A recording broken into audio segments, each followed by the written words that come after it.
Irmãos e irmãs, damos hoje início ao já nosso tradicional programa de catequeses quaresmais. Como já foi tornado público, nós este ano estamos inseridos num programa proposto pelo Santo Padre através do Pontifício Conselho para a Nova Evangelização. É um programa que se realiza praticamente nos mesmos termos em 12 grandes cidades europeias, entre as quais aquelas que há anos organizaram o Congresso para a Nova Evangelização. Estamos assim desde o primeiro dia unidos a essas grandes igrejas da Europa num desejo comum de anunciar a nossa fé para que ela possa transbordar das paredes de uma catedral para a cidade onde estamos inseridos. A primeira catequese, por vontade expressa do programa que nos foi proposto, é dirigida àqueles que se estão a preparar para o batismo, aos catecúmenos. Por isso, queridos catecúmenos, hoje é sobretudo a vós que eu me vou dirigir.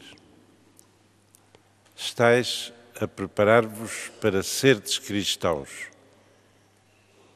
Portanto, para seguir de Jesus de uma maneira muito mais radical e de serdes membros do seu povo, que é a Igreja. Ser cristão não se compreende sem uma relação muito forte com Jesus Cristo. Sabeis certamente que o nome cristão foi dado numa igreja, das primeiras igrejas, a igreja de Antioquia.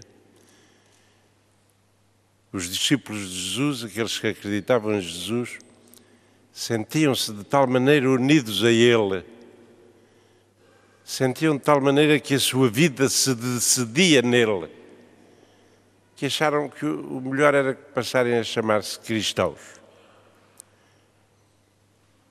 É isso que vós ides fazer no batismo que se aproxima. Esta relação com Jesus tem 3 etapas. Nós vemos-las muito claramente no itinerário dos discípulos e dos apóstolos de Jesus. A primeira etapa é uma etapa de atração, de simpatia. Cruzaram-se com ele. Jesus tocou-os. A alguns comoveu-os. Fizeram-lhe perguntas engraçadas. Onde é que tu moras, Senhor? E um dia, a alguns deles, o Senhor diz: e tu segue-me, vem comigo. E eles seguiram-me. Esta é a primeira etapa do encontro com Jesus. Antes do batismo, nós já somos amigos dele, acreditamos nele. E é por isso que queremos o batismo. A segunda etapa, aqueles discípulos, depois de alguns momentos difíceis, como foi a paixão do Senhor, cruzaram-se com o ressuscitado. Nós ainda hoje não conseguimos perceber bem o que se passou neles, mas aquela realidade de Cristo ressuscitado transformou-os de tal maneira. Sentiram-se de tal maneira unidos a Ele, que eles sentiram que a sua vida, a partir daquele momento, era a vida dele. Nós temos isso expresso na palavra do grande apóstolo Paulo: para mim viver é Cristo, tudo o resto não interessa. Nessa segunda etapa, Jesus deu-se muito a eles, amou-os muito. Na sua oração ao Pai, ele disse: Pai, eu quero que estes que me destes estejam sempre comigo onde eu estiver. E, portanto, já há uma promessa de vida eterna.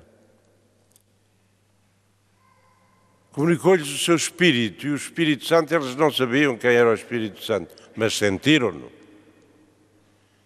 Sentiram-no como aquela força de amor que brotava de Deus, tinha a sua fonte em Deus e os ajudava a ser mais amigos de Jesus e a viver uma vida nova. Esta foi para eles uma segunda etapa, início de uma longa caminhada da sua vida. Apaixonados por Jesus, entregues à missão, a viver como Ele gostava que eles vivessem. Até que um dia, quando chegou a hora da sua morte, muitos deles foram mártires, eles entraram na terceira etapa. Então, para sempre, para toda a eternidade, unidos a Ele. Unidos a Ele no Pai e no Espírito Santo. Vós estáis na primeira etapa, meus queridos amigos. E é momento de cada um se perguntar como é que encontrou Jesus. Já acreditais nele? Ele já é uma referência decisiva na vossa vida. Desejais conhecê-lo melhor? Se ele hoje vos dissesse, e tu segue-me, qual era a vossa resposta? Acreditar é confiar, é abandonar-se a Ele, é segui-lo, mas é, sobretudo, amá-lo.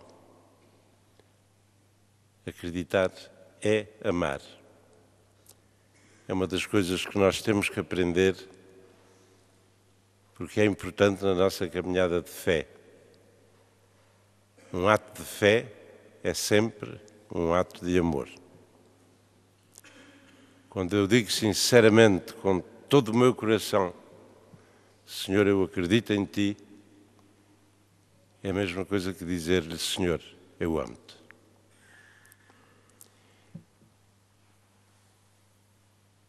Este encontro com Jesus pode fazer-se de muitas maneiras.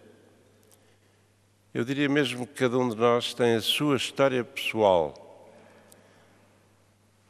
daquele dia, daquela hora, daquele momento, daquela circunstância, em que de repente nos sentimos apanhados, atraídos por Ele. Na história da Igreja do nosso tempo, há episódios curiosíssimos. Eu conheci de perto, fui grande amigo do antigo cardeal de Paris, o cardeal Lustiger, que o escreveu e me contou pessoalmente este primeiro encontro dele com Jesus. Ele era um judeu polaco, filho de uma família piedosa judaica. E lá em casa o pai tinha uma estante na biblioteca fechada à chave, onde ele tinha os livros que não queria que os filhos lessem. Mas o rapaz, já adolescente, um dia apanhou o pai fora de casa, descobriu a chave e foi vasculhar. E caíram-lhe os olhos em cima de um evangelho que o pai tinha posto na estante dos livros proibidos. Leu de uma assentada e ficou para sempre cativado por aquela figura de Jesus. Há um outro caso muito bonito de um grande intelectual francês, descrente, mas não era agressivo, pura e simplesmente nunca lhe tinha acontecido ter fé. E um dia estava a visitar uma catedral, andava em turismo, a passear, e estava a visitar uma catedral, aliás, muito bonita, também a conheço, e estava a decorrer uma cerimónia de primeira comunhão. E ele, como pessoa educada que era, não quis perturbar a cerimónia e ficou de lado a observar. E cruzou o seu olhar com o olhar de uma menina que vinha de receber a primeira comunhão. E aquele olhar foi como uma faísca de luz que nunca mais o deixou e que o fez ir procurar qual era a origem daquele brilho no olhar daquela criança. Mas a maneira normal de nós fazermos esse encontro com Jesus é na igreja. A igreja é o seu povo. Ele ama, condula. Em princípio, a igreja é exatamente a comunidade daqueles que o seguiram e que ele já identificou consigo mesmo no dom do batismo, da confirmação e da Eucaristia. É na igreja que se descobre, que se pode descobrir essa atração por Jesus. Antes de mais, através da palavra. Uma das forças da igreja é proclamar a palavra do Senhor, falar de Jesus e pôr Jesus a falar com tanto ardor, com tanta convicção, que as pessoas sintam que aquela palavra vem dele e me é dirigida. São Paulo tem um texto muito bonito a este propósito que eu vos vou ler. Ele diz: a palavra está perto de ti, nos teus lábios e no teu coração. Escuta a palavra da fé que nós pregamos.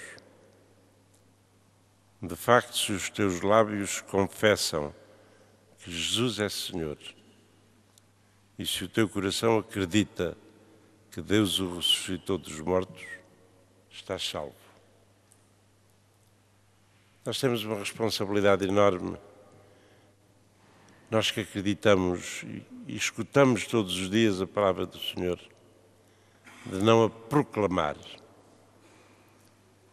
não dar a outros que ainda não tiveram essa alegria de se sentirem atraídos por Jesus, o gosto de o reconhecerem naquela palavra. Mas na igreja, às vezes basta uma coisa muito simples, um testemunho de um cristão na sinceridade da sua relação com Cristo, dado explicitamente ou às vezes sem querer, pelo testemunho da vida, e que nos comove, que nos toca ao coração, e que a partir daí nós nos encontramos com aquele Jesus que transformou a vida daquela pessoa. E Ele, que é a palavra eterna, toca-nos o coração. E a partir daí, os nossos lábios podem passar a exprimir uma relação de fé e de amor. A segunda etapa é aquela para a qual vós vos preparais, é a etapa da Páscoa. Jesus ressuscitado está vivo, está no meio de nós, ama cada um de nós, deseja-nos muito, deseja fazer com cada um de nós um diálogo de vida, um diálogo íntimo. E é por isso que Ele nos convida não apenas a gostarmos dele, a sentirmos atraídos por ele, a termos aquela disposição e aquele desejo de ir com ele, mas a sermos um com ele, a partilharmos da sua vida, de tal maneira que quando ele reza, nós rezemos com ele. Quando ele oferece a Deus a sua vida em sacrifício, nós a possamos oferecer com Ele. Quando Ele ama os homens com amor infinito, nós possamos amá-los com Ele, porque são nossos irmãos. Esta segunda etapa é uma etapa que torna definitiva essa atração por Jesus. E agora, com a força dele, no batismo, na confirmação e na Eucaristia, torna-se-nos muito claro que afinal o Senhor tinha dito tudo naquele dia em que disse aos discípulos: não fostes vós que me escolhestes, fui eu que vos escolhi e que vos amei para dar-vos muito fruto. No batismo e sobretudo na confirmação e na Eucaristia, torna-se-nos muito claro que o querermos ser cristãos não é um ato de valentia, ou queremos ser diferentes, ou queremos resolver algum problema concreto. Não. É um ato de amor. O Senhor amou-nos, ama-nos, há de nos amar até ao fim. E envolve-nos no seu projeto de vida, que é sempre um projeto de salvação.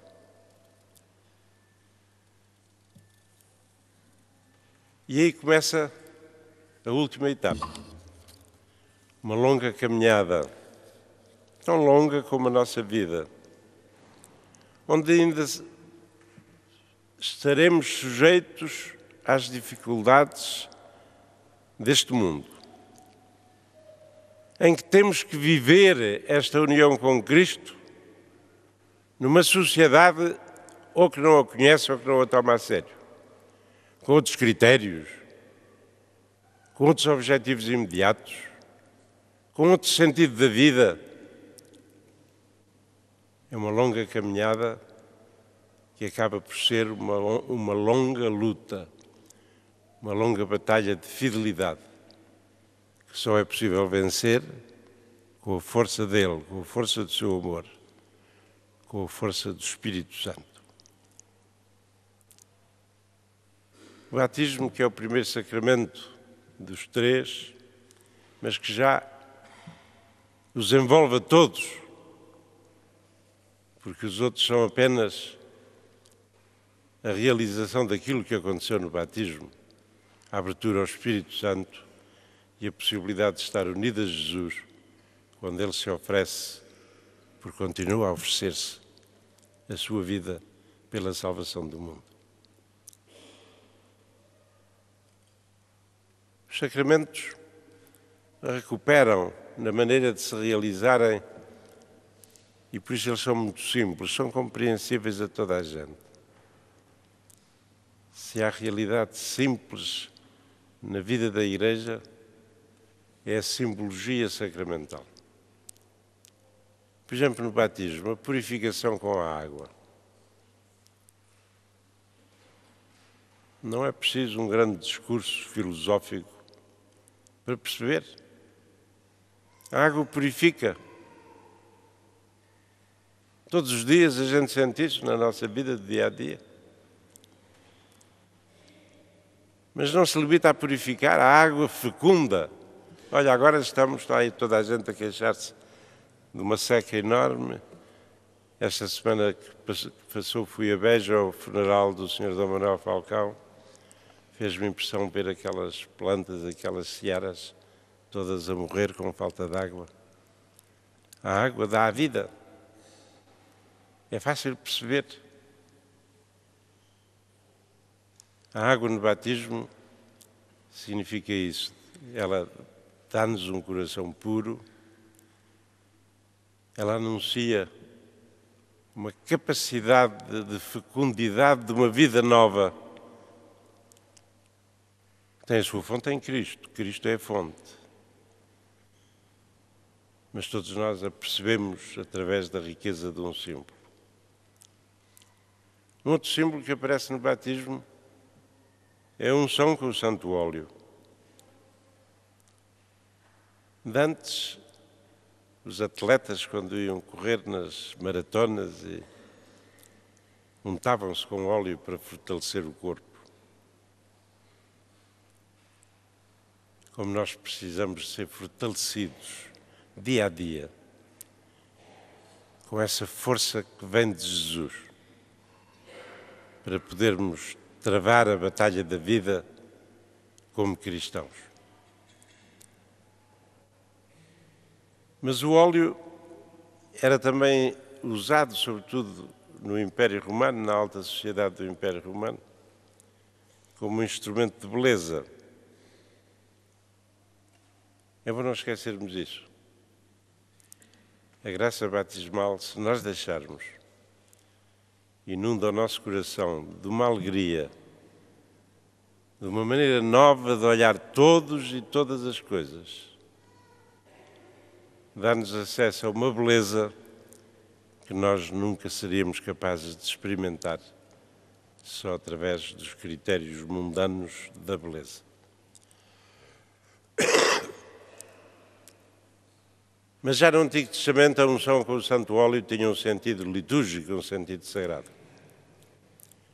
Os reis, os sacerdotes, aqueles que tinham uma função no seu povo, eram ungidos. Aliás, a palavra Messias significa aquele que foi ungido. Mas Nosso Senhor nunca foi ungido com óleo. Não precisava, porque Ele tinha a plenitude do Espírito Santo, o verdadeiro óleo da alegria. Meus queridos amigos, estáis-vos a preparar para seres cristãos. E termino como comecei. Ser cristão é incompreensível sem esta relação vital, séria, eu diria decisiva, com o nosso Senhor Jesus Cristo. Todos os dias, porque Ele está todos os dias à nossa espera, está todos os dias ao nosso lado. Pelo batismo entra-se na igreja. E a igreja é o seu povo. Ele ama como um esposo ama uma esposa. Chama-lhe o seu próprio corpo. Há uma identificação misteriosa entre este povo e o Senhor.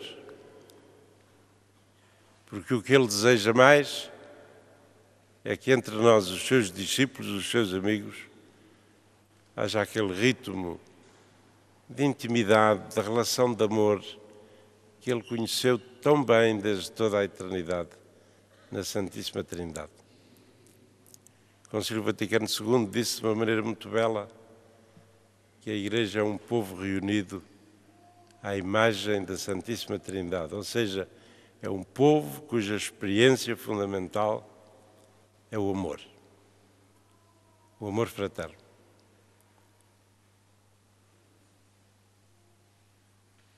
E desentrar na igreja. Deus não quer, eu espero que vós não queirais, ser cristãos isolados, a resolver os seus problemas, porventura a pensar na sua salvação eterna, mas só a pensar em si. Não, o que o Senhor deseja de vós é que sejais de corpo inteiro membros deste povo, membros desta comunidade